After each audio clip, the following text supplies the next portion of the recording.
नमस्कार दोस्तों, स्वागत है आपका आपके YouTube चैनल कर स्टडी IQ में। आज हम 5 जून 2020 की नेशनल करंट अफेयर करेंगे और आज के करंट अफेयर की PDF वीडियो के नीचे डिस्क्रिप्शन में मिलेगी। हमारा आज का पहला प्रश्न है, हाल ही में माई लाइफ माई योगा शीर्षक एक वीडियो ब्लॉगिंग प्रतियोगिता का शुभारंभ किसके द्वारा किया गया है? हमारे ऑप्शन है नरेंद्र मोदी द्वारा, अमित शाह द्वारा, अर्जुन मुंडा द्वारा, डॉक्टर हर्षवर्धन द्वारा। इसका आंसर है नरेंद्र मोदी द्वारा। प्रधानमंत्री नरेंद्र मोदी द्वारा माई लाइफ माई योगा, जो जीवन योगा के नाम से भी विख्यात है, शीर्षक एक वीडियो ब्लॉगिंग प्रतियोगिता का शुभारंभ किया गया है। इस प्रतियोगिता का शुभारंभ पीएम मोदी ने राष्ट्र को अपने मासिक मन की बात संबोधन के दौरान किया। यह प्रतियोगिता आयुष मंत्रालय एवं भारतीय सांस्कृतिक संबंध परिषद का एक संयुक्त प्रयास है। My life my yoga video blogging प्रतियोगिता व्यक्तियों के जीवन पर योग के रूपांतरकारी प्रभाव पर फोकस है और जो दुनिया भर में लोगों में योग के बारे में जागरूकता बढ़ाने के लिए कार्यरत है। इसलिए यह प्रतियोगिता दुनिया भर के सभी प्रतिभागियों के लिए खुली है। प्रतिभागी विभिन्न सोशल मीडिया प्लेटफॉर्म जैसे फेसबुक, इंस्टाग्राम, ट्विटर के माध्यम से अपनी प्रविष्टियां दे सकेंगे। आयुर्वेद, योगा और प्राकृतिक चिकित्सा, यूनानी सिद्ध और होम्योपैथी आयुष मंत्रालय राज्य मंत्री हैं श्रीपाद येसो नाइक। हमारा अगला प्रश्न है, हाल ही में भारत के राष्ट्रीय आर्टिफिशियल इंटेलिजेंस पोर्टल किसने लॉन्च किया है? हमारा सुना रविशंकर प्रसाद ने, डॉक्टर हर्षवर्धन ने, अमित शाह ने, उपरोक्त सभी। इसका आंसर है रविशंकर प्रसाद ने।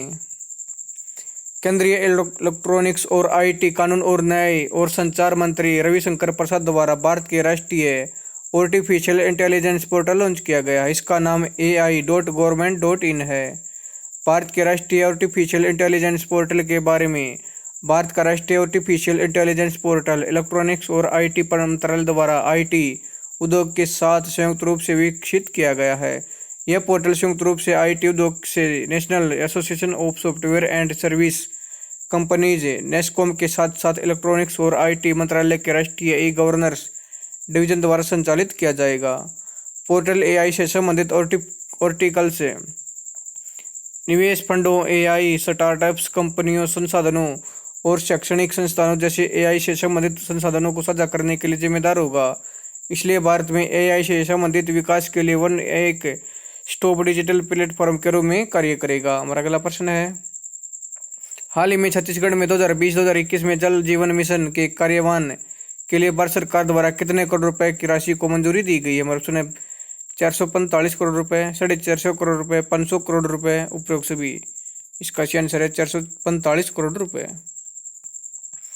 छत्तीसगढ़ में 2020-2021 में जल जीवन मिशन के कार्यान्वयन के लिए भारत सरकार द्वारा 445 करोड़ रुपए की राशि को मंजूरी दी गई है। जल जीवन मिशन के तहत छत्तीसगढ़ सरकार ने वर्ष 2023 से 2024 तक 100% कार्यात्मक नल जल कनेक्शन FHTC प्राप्त करने के लिए एक रेड मैप तैयार किया है। योजना के अनुसार इसे छत्तीसगढ़ सरकार राज्य के कुल 45 लाख घरों में से 20 लाख परिवारों को नल कनेक्शन प्रदान किया जाएगा।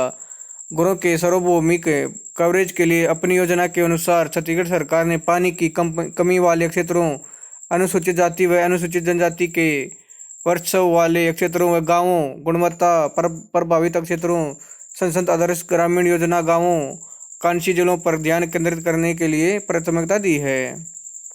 इसे जल गुणवत्ता निगरानी के साथ साथ निगरानी को भी महत्व दिया है।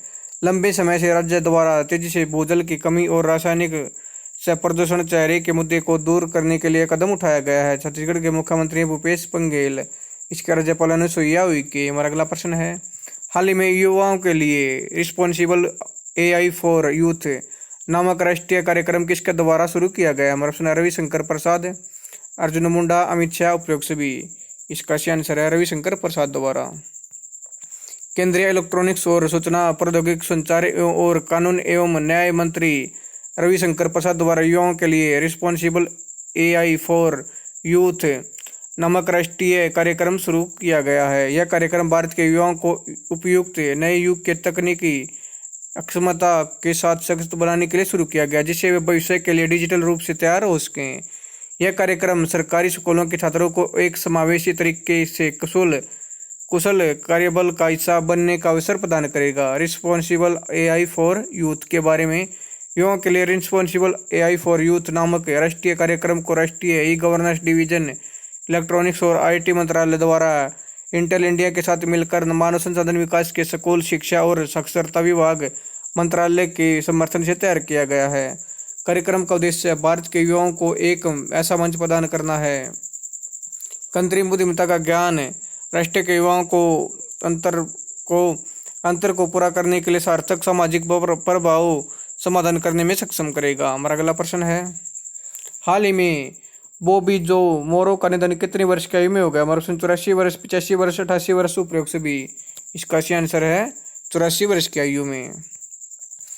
अमेरिकी धावक बॉबी जो मोरो का निधन 84 वर्ष की आयु में हो गया। उन्होंने 1956 में मेलबर्न ओलंपिक खेलों में 3 एथलेटिक स्वर्ण पदक जीते थे।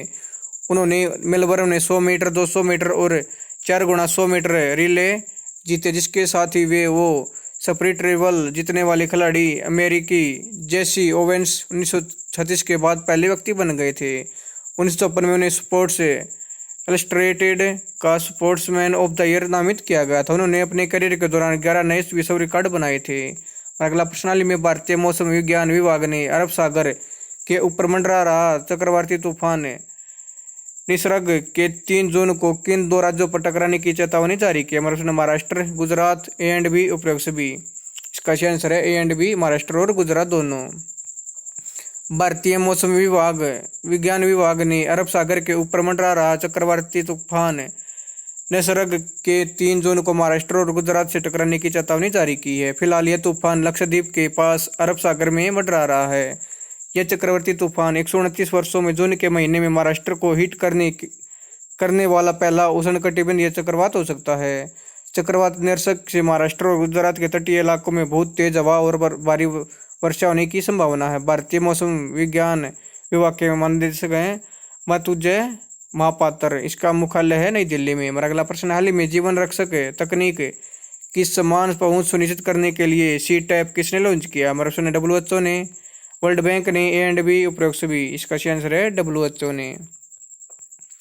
विश्व स्वास्थ्य संगठन ने जीवन रक्षक तकनीक की समान पहुंच सुनिश्चित करने के लिए कोविड-19 टेक्नोलॉजी एसेज पूल लॉन्च किया है। यह कदम तब उठाया गया है जब 37 देशों ने विश्व स्वास्थ्य संगठन से संयुक्त रूप से वैश्विक स्वास्थ्य संकट से निपटने के लिए टीकों, दवाओं और अन्य नैदानिक उपकरणों के सामान्य स्वामित्व की अपील की है।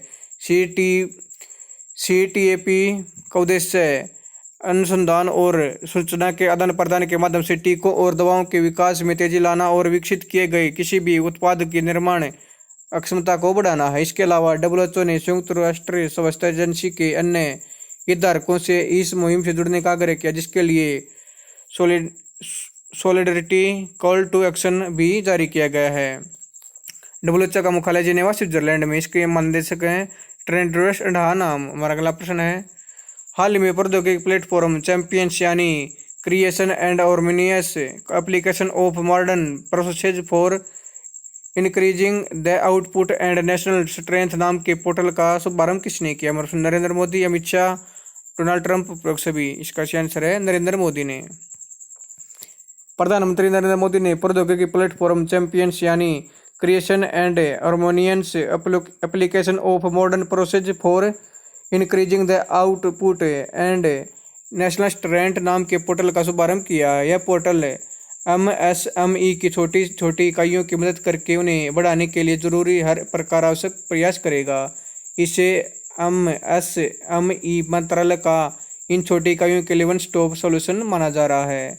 चैंपियन के विस्तृत के उद्देश्य हैं शिकायत निवारण, कोरोना के दौरान पूंजी की कमी, श्रम शक्ति की किल्लत, जरूरी अनुमतियां जैसे समस्या सहित MSME से संबंधित सभी मुद्दों को हल किया जाएगा। MSME को नए अवसर उपलब्ध कराना, नए अवसर जैसे PPI किट बनाना, मास्क बनाना और राष्ट्रीय अंतर्राष्ट्रीय बाजारों में उसे सप्लाई करने में मदद करना। MSME यूनिट की पहचान और प्रोत्साहित करने के लिए ये पोर्टल उन यूनिट्स की पहचान कर उसकी मदद करेगा जो आज जैसे विषम परिस्थितियों से निकलकर अंतर्राष्ट्रीय स्तर पर चैंपियन बन सके हैं। ये पोर्टल टेक्नोलॉजी पर आधारित मैनेजमेंट इंफॉर्मेशन सिस्टम है।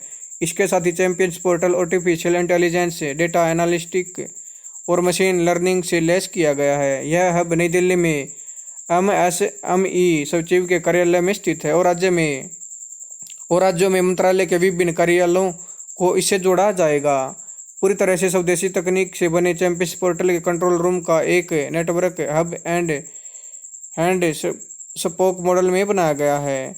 इसे गोदाम में स्थापित किया गया है, यानी जिस कमरे में अब तक कार्यालय का कोई कर्मचारी जाकर तक नहीं जाता था वहीं से अब देश भर की MSME यूनिट्स की समस्या का समाधान करेगा। हमारा अगला प्रश्न है, हाल ही में अंतर्राष्ट्रीय सेक्स वर्कर्स डे कब बनाया गया? हमारा प्रश्न 2 जून, 3 जून, 4 जून, अप्रैल से भी। इसका सही आंसर है 2 जून को। इंटरनेशनल सेक्स वर्कर्स डे हर साल 2 जून को मनाया जाता है। इस दिन को मनाने के पीछे का उद्देश्य है यौन कर्मियों के अधिकारों के बारे में जागरूकता फैलाई जा सके, जिससे कि वे लोग भी सम्मान की जिंदगी जी सकें। अंतर्राष्ट्रीय सेक्स वर्कर अधिकार दिवस 2001 में शुरू हुआ था। हमारा अगला प्रश्न है, हाल ही में किस राज्य सरकार ने चिकित्सकों के वेतन में वृद्धि की? हमारा प्रश्न महाराष्ट्र, सिक्किम, पश्चिम बंगाल, मध्य प्रदेश। इसका सही आंसर है महाराष्ट्र ने। हाल ही में महाराष्ट्र राज्य सरकार ने चिकित्सा अधिकारियों के वेतन में वृद्धि की है। ये दोनों प्रकार के अधिकारी होंगे जो अनुबंधित हैं और जिन्हें सरकार के साथ 15,000 रुपये के बॉन्ड पर हस्ताक्षर किए हैं।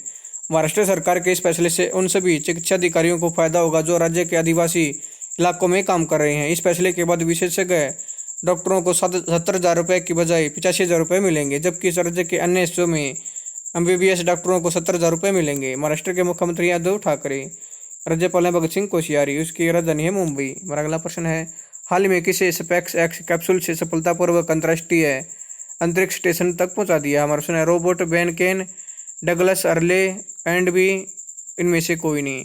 इसका सही आंसर है ए एंड बी दोनों, रोबर्ट बेनकेन और डगलस अर्ले दोनों। नासा के अंतरिक्ष यात्री रॉबर्ट बेनकेन और डगलस अर्ले को स्पेसएक्स कैप्सूल ने सफलतापूर्वक अंतर्राष्ट्रीय अंतरिक्ष स्टेशन तक पहुंचा दिया है।